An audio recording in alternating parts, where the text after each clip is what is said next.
Hi there, I'm Lucy McDonald, physiotherapist. Welcome back to my virtual clinic.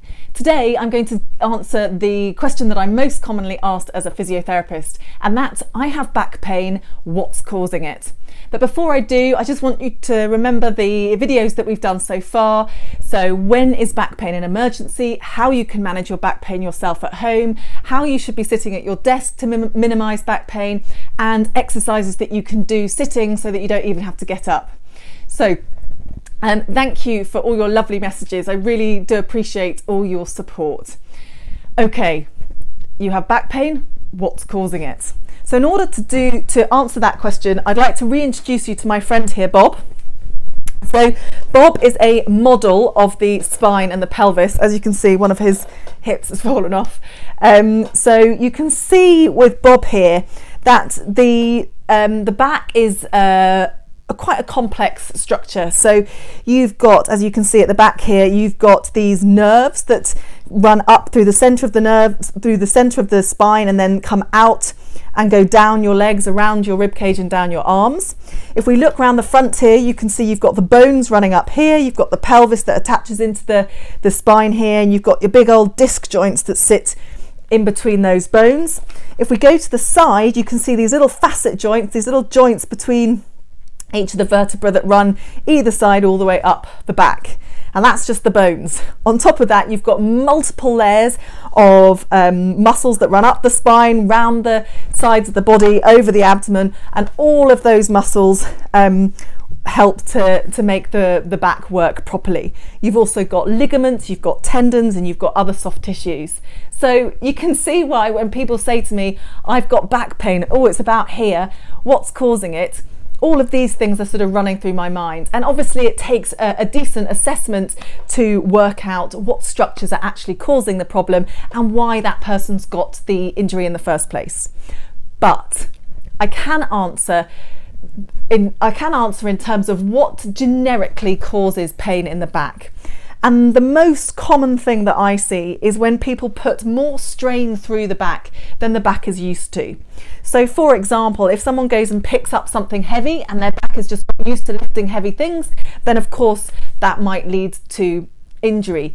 Likewise, if somebody goes and runs a marathon for the first time and they haven't trained properly for it, that might cause back pain. But that doesn't mean that lifting in itself or running in itself is the cause of the back pain.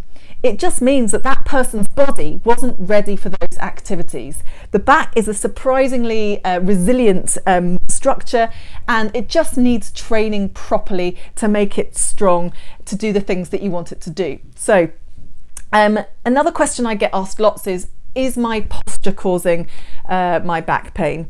Now, there's no such thing as a perfect posture. There's no such thing as how you should sit, how you should stand. Everyone's a little bit different. All our bodies are made slightly differently. Having said that, there are certain movements, certain ways of moving that will help the correct structures take the stresses that they're designed to take. So for example, your glutes muscles in your buttocks are big, strong muscles that are designed for power. Likewise, the big muscles in your quads. So if you're going to lift something heavy, it makes a lot more sense to try and load up your bum muscles and your quads muscles rather than loading up the smaller muscles in your spine. And by doing that, by using your glutes and your quads, you can reduce the amount of strain and therefore prevent pain in your back. So then that leads to the next question. Well, so what do I do about the pain? And the answer to that is you slowly but surely build up the strength in your back to do the things that you want to do. So for example, if you're a runner, you want to build your strength in your back doing things in an upright standing position. If your job involves a lot of lifting and carrying, then you want to be training your glutes muscles, your quadriceps muscles. So you want to be training not just your back, but also your tummy, your glutes, your legs. And if you do all of that, then that will really help to prevent recurrence of back pain. So I hope that's been helpful.